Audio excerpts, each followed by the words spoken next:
আমার স্নেহের সকল ছাত্রছাত্রীকে রাজু স্যার ম্যাথ সলিউশনে স্বাগতম। আজ আমি তোমাদের ক্লাস 7-এর কোষে দেখি 1.1-এর অঙ্কগুলো সুন্দরভাবে শেখাবো। আমি তোমাদের খুব সহজ পদ্ধতিতে এবং শর্ট টাইম অঙ্কগুলো শেখাবো। তোমরা পুরো ভিডিওটা ভালোভাবে দেখবে, নয়তো বুঝতে পারবে না এবং বেশি দিন মনে রাখতে পারবে না। চলো শুরু করি। তোমরা অঙ্ক বোঝার সময় অবশ্যই কিন্তু পাশে বই রাখবে, তাতে তোমাদের বুঝতে সুবিধা হবে। আমি শেখাবো তোমাদের কোষে দেখি 1.1-এর অঙ্ক লিখে নিয়েছি। এবার দেখো 1 নম্বর অঙ্কটি শেখাবো। 1 নম্বর লিখে নিলাম। প্রশ্নে কি করতে বলা হয়েছে দেখো। প্রশ্ন বলা হয়েছে সিতারা বেগমের ফলের দোকানে 60টি পেয়ারা ছিল। তিনি তার মোট পেয়ারার এত অংশ বিক্রি করলেন। তার কাছে আর কতগুলি পেয়ারা পড়ে রইল হিসাব করি। কীভাবে করতে হবে দেখো, আমি শেখাচ্ছি।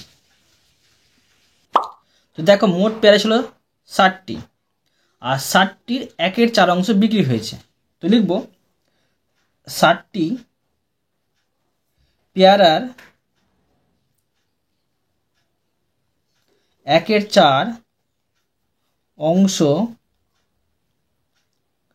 সমান, দেখো 60 গুণিত, দেখো পেয়ারার মানে এর যুক্ত আছে, এর মানে গুণ, আর 1/4, এটাকে কাটাকাটি করবো, 4×5 = 60 সমান কত হচ্ছে 15টি।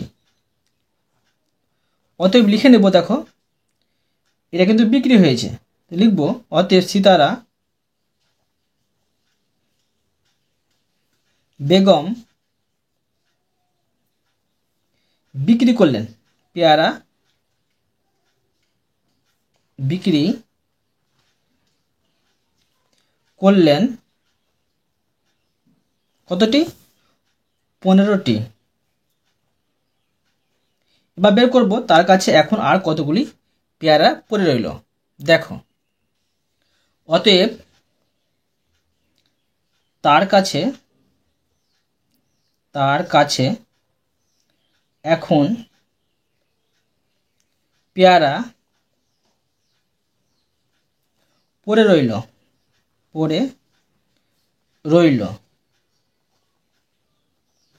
দেখো কতটি, মোট ছিল 60টি, 60-এর মধ্যে 15টি বিক্রি হয়েছে,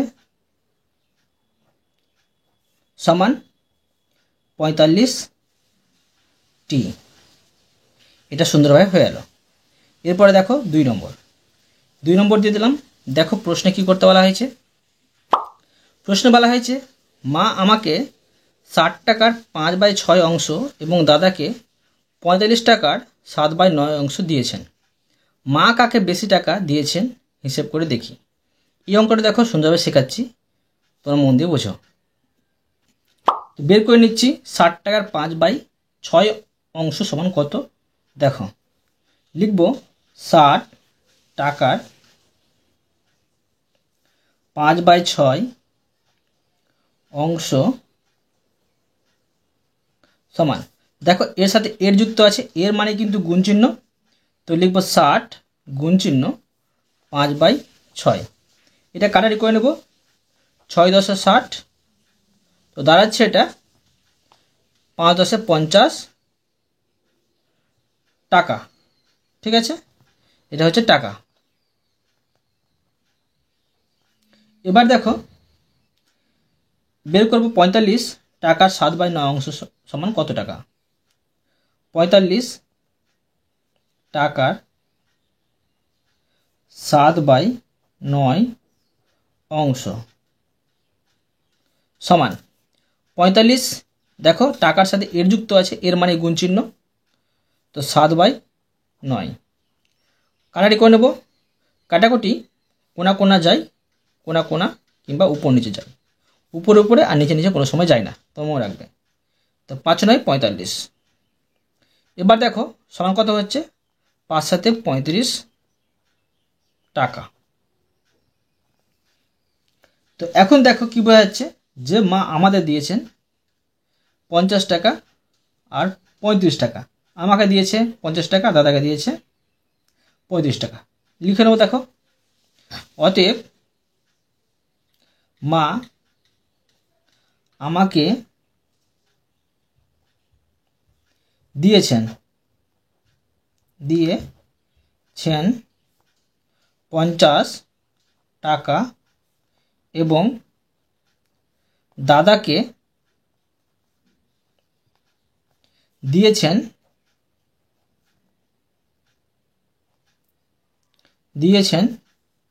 35 টাকা। তো অতএব দেখো মা কাকে বেশি দিয়েছে, অতএব মা আমাকে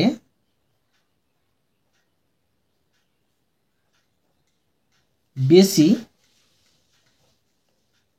টাকা দিয়েছেন।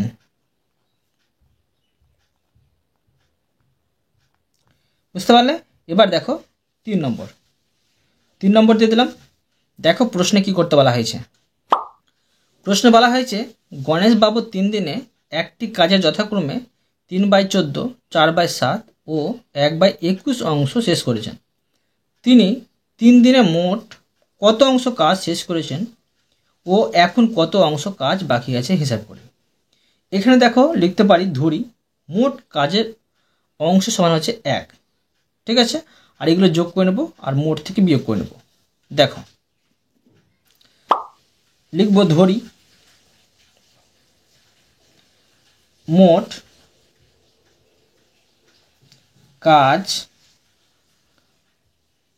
কাজের পরিমাণ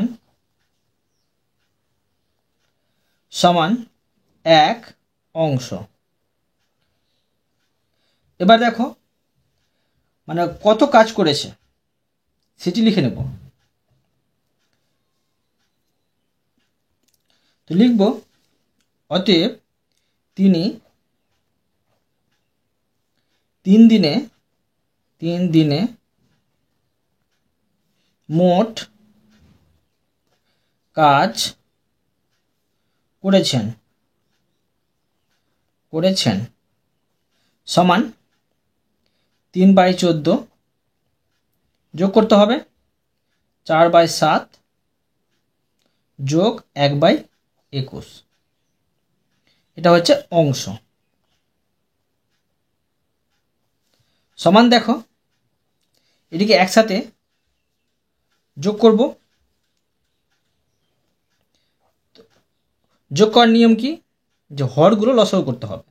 তো 14, 7 আর 21 লসাগু করে নেব। এখানে দেখো 3টে কিন্তু 7 দিয়ে ভাগ যাচ্ছে, 7 2 14, 7 1 7, 3 7 21, আর যাচ্ছে না, তো বাইরেরগুলো সম্পূর্ণ গুণ করতে হবে। 7 2 14 আর 3 14 হচ্ছে 42। এখানে আমি 42 বসিয়ে নেব। এবার দেখো এই 42কে 14 দিয়ে ভাগ করতে হবে, কত পাবো? 3 14 42, 3 পাচ্ছি, তো 3-এর সাথে এই 3টা গুণ করতে হয়। বুঝতে পারো? 3 3 9। ভাগ করার পর মানে হর দিয়ে ভাগ করার পর যেটা ভাগফল বেরোয় সেটাকে লব দিয়ে গুণ করে বসাতে হয়। যোগ এটাতে ভাগ করবো 6 7 42, 6 পেলাম, 6-এর সাথে 4 গুণ, 4 6 24, যোগ 42কে 21 থাকলে 2 হয়, 2-এর সাথে 1 গুণ করলে 2 হবে। এটা অংশ। সমান এটি যোগ করে নেব। দেখো 9 আর 4 হচ্ছে 13, 13 2 হচ্ছে 15, 15 5 হাতে থাকে 1, হাতের 1 আর 2 হচ্ছে 35, এই 3 হচ্ছে, তো 35 পেলাম আর নিচে পাচ্ছি 42। এটা কাটারি করে নেব। এটা কাটারি করলে হবে দেখো 7 দিয়ে কিন্তু দুটোই যাচ্ছে ভাগ, তো দুটোই যদি ভাগ যায়, এটা 7 দিয়ে দুটোই যদি ভাগ যায়, এটা 6 7 42, এটা হচ্ছে 5 7 35 সমান 5/6 অংশ। 3 দিনে এটা করেছে। বুঝতে পারলে? এবার করব বাকি কাজের পরিমাণ। মোট কাজ ছিল 1 অংশ, এখান থেকে 1 থেকে এটা বিয়োগ করে নেব। দেখো লিখে নেব অতএব কাজ বাকি থাকলো সমান মোট হচ্ছে 1, 1 থেকে বাদ দিয়ে দেব 5/6 অংশ সমান এর নিচে 1 আছে, দেখো 1 আর 6 লসাগু করলে 6 হবে, 6কে নিচের 1 দিয়ে ভাগ করলে 6 হবে, আর 6-এর সাথে 1 গুণ করলে 6 হবে। বুঝতে পারলে? মানে হর দিয়ে ভাগ করে লব দিয়ে গুণ করলাম। এই 6কে 6 দিয়ে করলে 1 হবে, 1-এর সাথে 5 গুণ করলে 5 হবে, সমান 6 থেকে 5 বাদ দিলে 1 হবে, আর এখানে 6, উপরে কিছু না থাকলেও 1 দিতেই হবে, ঠিক আছে? আর নিচে 1-এর মূল্য থাকে না যদি হয়। এটা হচ্ছে অংশ। বোঝা গেল? এই অঙ্কটা আমি তোমাদের সুন্দরভাবে শিখে দিলাম। এরপরে দেখো 4 নম্বর। 4 নম্বর দিয়ে দিলাম। দেখো প্রশ্নে কি করতে বলা হয়েছে। প্রশ্নে বলা হয়েছে একটি বাসের দৈর্ঘ্য এত অংশে লাল রং, 1/5 অংশে সবুজ রং ও বাকি 14 মিটারে হলুদ রং দিয়েছি। বাসটি কত মিটার লম্বা হিসাব করি। দেখো এটা কীভাবে করতে হবে, একই রকম আছে, তোমরা মন দিয়ে বোঝো। আবার লিখব, ধরি বাসটির মোট দৈর্ঘ্য। যখনই কোনো কিছু একটা পরিমাণ দেওয়া থাকবে না তখন তোমরা কিন্তু ধরি দিয়ে লিখবে। ধরি বাসটির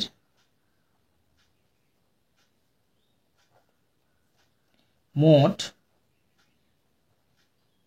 দৈর্ঘ্য সমান 1 অংশ।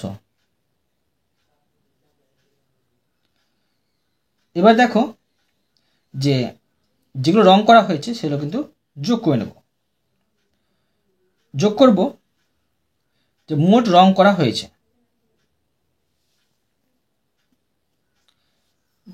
অতএব বাসটির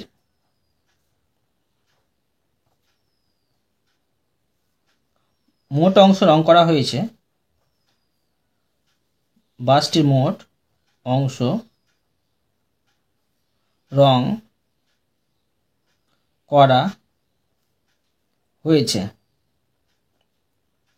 সমান, দেখো 1/3 যোগ 1/5। তো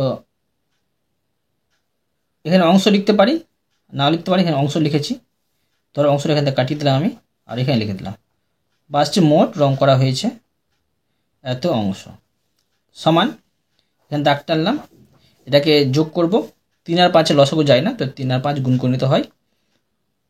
3 5 15, এই 15কে 3 দিয়ে ভাগ করলে 5 হবে, 5-এর সাথে 1 গুণ করলে 5 হবে, যোগ 15কে 5 দিয়ে ভাগ করলে 3 হবে, 3-এর সাথে 1 গুণ করলে 3 হবে। এটা অংশ সমান 5 আর 3 হচ্ছে 8, আর নিচে হচ্ছে 15। এটা হচ্ছে অংশ। এটা হচ্ছে বাসটির মোট অংশ রং করা হয়েছে। এবার লিখব বাকি অংশ, বাকি কত আছে। অতএব বাসটির বাকি অংশ সমান, মোট ছিল 1 থেকে বাদ দিয়ে দেব, এটা অংশ। আমি তোমাদের সহজ নিয়মে শেখাচ্ছি, ঠিক আছে? দেখো এবার এটাকে আমি একসাথে বিয়োগ করে নেব। 1-এর নিচে 1 আছে, 1 আর 15 লসাগু করলে 15 হবে। এই 15কে নিচের 1 দিয়ে ভাগ করলে 15ই হবে, আর 15-এর সাথে 1 গুণ করে 15 হবে। এখানে বিয়োগ চিহ্ন বসিয়ে দেবো। 15কে 15 দিয়ে ভাগ করলে 1 হবে, 1-এর সাথে 8 গুণ করলে 8 হবে। তো দেখো 15 থেকে 8 বাদ দিলে 7 হবে, নিচে হবে 15। এটা হচ্ছে অংশ, ঠিক আছে? বাসটির বাকি অংশ। কিন্তু প্রশ্ন বলেছে কি, যে আবার বাকি 14 মিটার বাসে হলুদ রং দিতে হবে। তো লিখে নেব এখানে আমি যে বাসটির দৈর্ঘ্য এত অংশ সমান 14 মিটার, ঠিক আছে? একই জিনিস। তো লিখব অতএব না লিখলে অর্থাৎ, দেখো অর্থাৎ বাসটির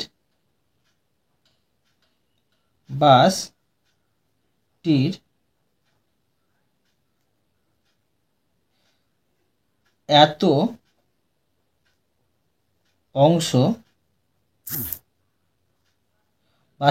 অংশ সমান কিন্তু 14 মিটার।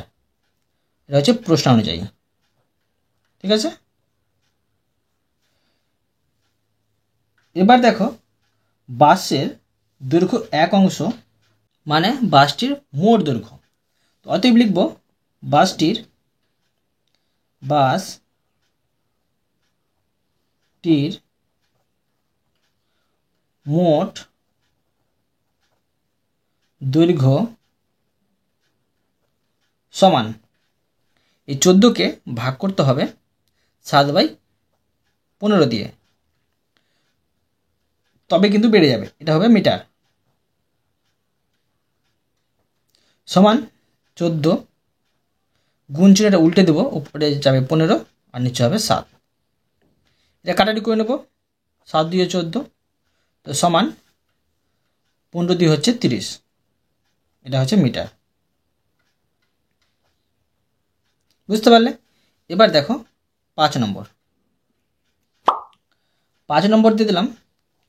দেখো প্রশ্নে কি করতে বলা হয়েছে। প্রশ্নে বলা হয়েছে একটি খাতার দাম 6.50 টাকা হলে 15টি খাতার দাম কত হবে তা হিসেব করি। তো এটা খুবই সহজ অঙ্ক, করে দেখাচ্ছি। দেখো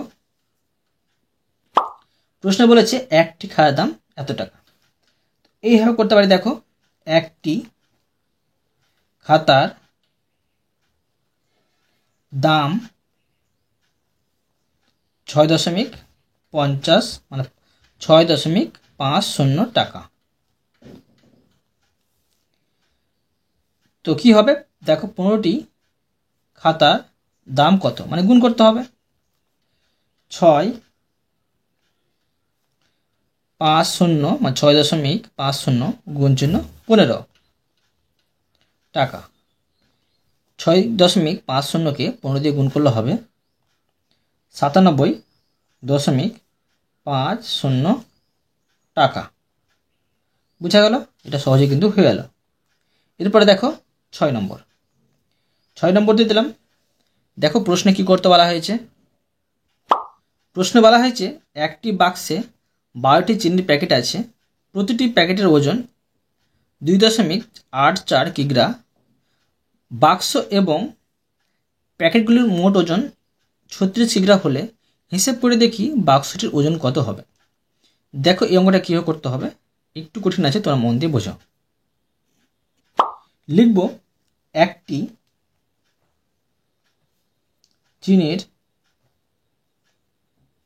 প্যাকেটের ওজন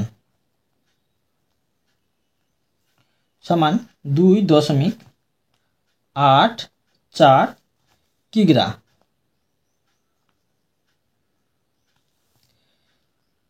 এবার দেখো অতএব 12টি চিনির প্যাকেটের ওজন কত হবে, মানে 2.84কে গুণ করতে হবে 12 দিয়ে। তো এটাকে 12 দিয়ে গুণ করলে হবে 34.08, এটা হবে কিগ্রা। ঠিক আছে, কিন্তু দেখো প্রশ্ন বলেছে বাক্স এবং প্যাকেটের মোট ওজন 36 কিগ্রা। তো লিখে নেব এটা, কিন্তু বাক্স এবং প্যাকেটের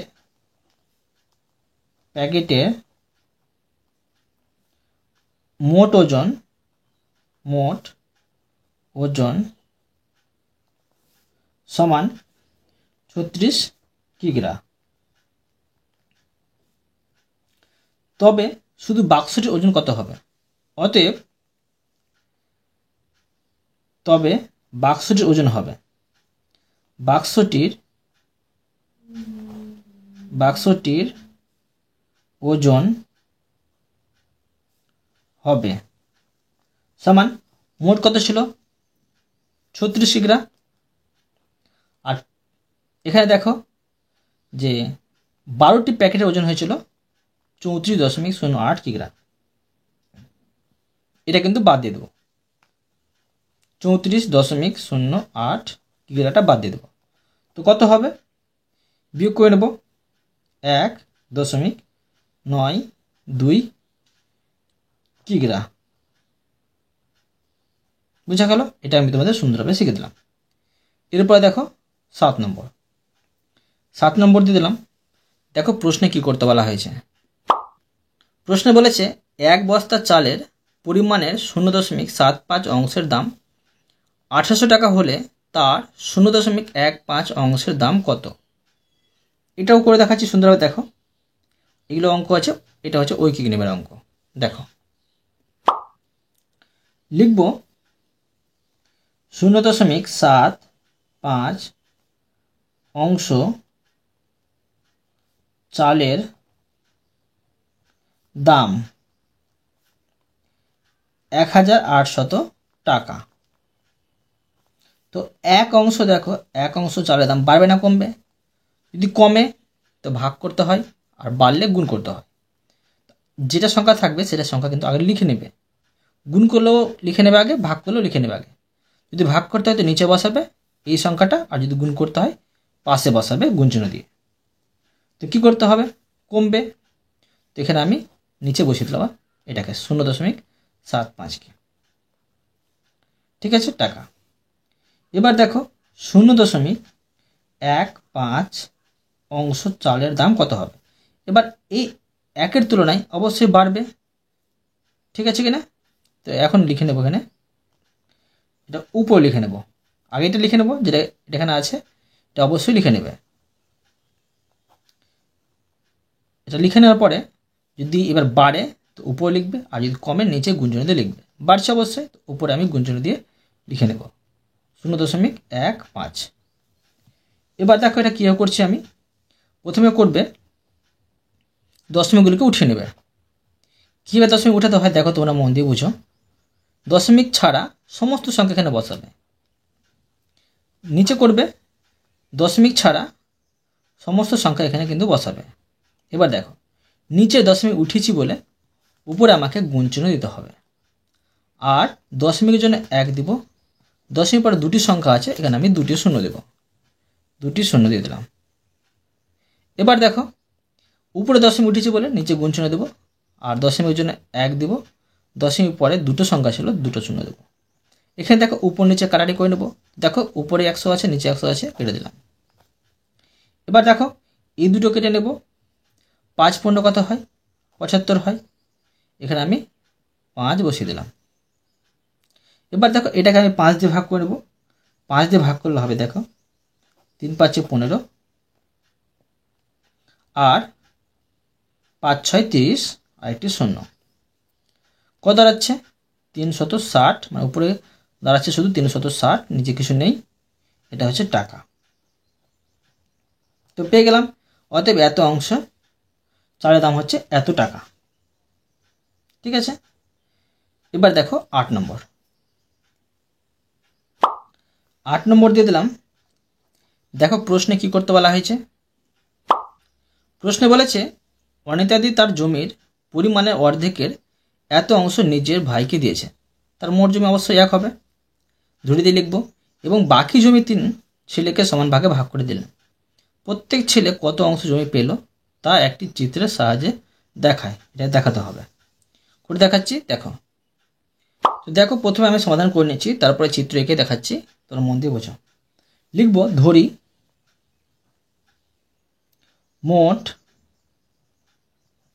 জমির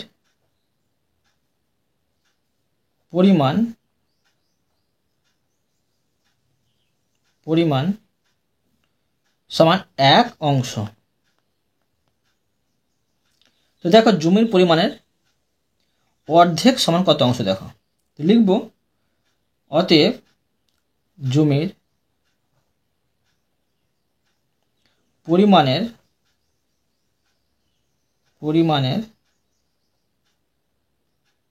অর্ধেক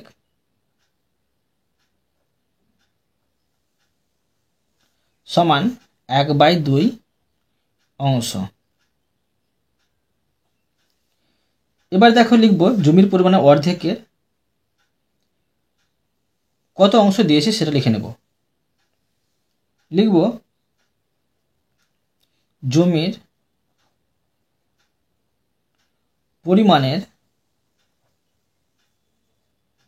পরিমাণের অর্ধেকের, তো অর্ধেকের এত অংশ জমির পরিমাণে অর্ধেকে, এখানে অর্ধেকে লিখতে ভুলে গেছি, অর্ধেকের, জমির পরিমাণে অর্ধেকের এত অংশ সমান কত হবে দেখো। তো এটা হচ্ছে জমির পরিমাণ, অর্ধেক এটা, আর অর্ধেকের এত অংশ। তো অর্ধেকটা এটা, এর মানে গুণ চিহ্ন, আর এটা, ঠিক আছে। এখন দেখো এখানে কাটাটি যাবে না, তো উপরে 7 একে 7, নিচে হবে 8 দিয়ে, মানে 8 দুগুণে 16, এটা হচ্ছে অংশ। এবার লিখবো বাকি জমির পরিমাণ কত। মোট ছিল 1, 1 থেকে এটা বাদ দিয়ে দেবো। লিখবো অতএব বাকি জমির পরিমাণ সমান, মোট হচ্ছে 1, 1 থেকে বাদ দেব 1/16 অংশ। এটা আমি ভগ্নাংশের বিয়োগ করে নিচ্ছি। নিচে 1 আছে, 1-এর নিচে 1, 1 আর 16 লসাগু করলে 16 হবে। 16কে নিচের 1 দিয়ে ভাগ করলে 16 পাবো, আর 16-র সাথে 1 গুণ করলে উপরে লব গুণ করলে 16 হবে। বিয়োগ 16কে 16 দিয়ে ভাগ করলে 1 হবে, 1-এর সাথে 7 গুণ করলে 7 হবে। 16 থেকে 7 বাদ দিলে 9 হবে, আর নিচে হবে 16। এটা হচ্ছে অংশ।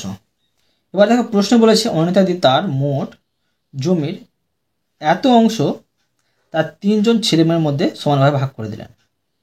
তো লিখতে পারি যে যদি অনিতা দি তার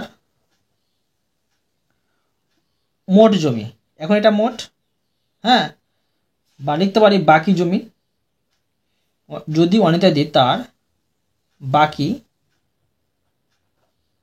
জমি এত অংশ তার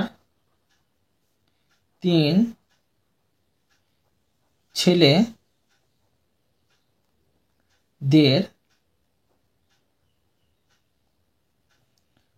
মধ্যে সমান ভাগে ভাগ করে দেই, সমান ভাগে ভাগ করে দেই। তবে দেখো, যদি লিখেছি দেখো, তবে প্রত্যেক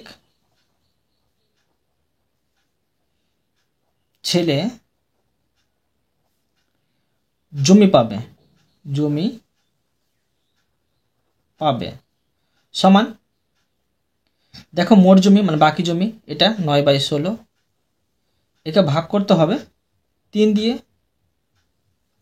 সমান 9/16, এটা গুণ চিহ্ন উল্টে দেবো, নিচে 1 আছে তো উপরে 1 চলে যাবে, নিচে 3, কোনা কোনা কাটাতে যাবে, 3 3-কে 9, তো উপরে কি দাঁড়াচ্ছে, উপরে 3 1-কে 3, নিচে হচ্ছে 16, এটা হচ্ছে অংশ। ঠিক আছে, এবার দেখো আমি চিত্র আকারে মানে চিত্র এঁকে করে দেখাচ্ছি। দেখো, তো দেখো চিত্রটি আমি এঁকে নিচ্ছি।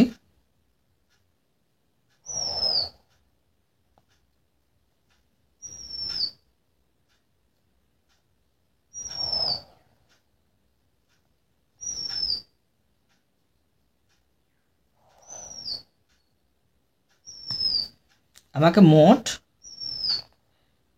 16টি ঘর অঙ্কন করতে হবে।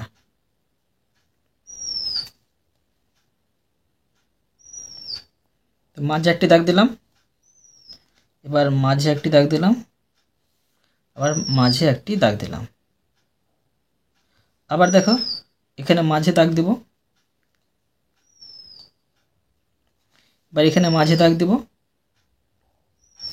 এবার এখানে মাঝে দেব, এখানে মাঝে দেব। কতটি হচ্ছে দেখো, 1 2 3 4 5 6 7 8টি হচ্ছে। এবার এগুলোকে আমি অর্ধেক করে নেব, তবে কিন্তু মোট 16টি ঘর পেয়ে যাব।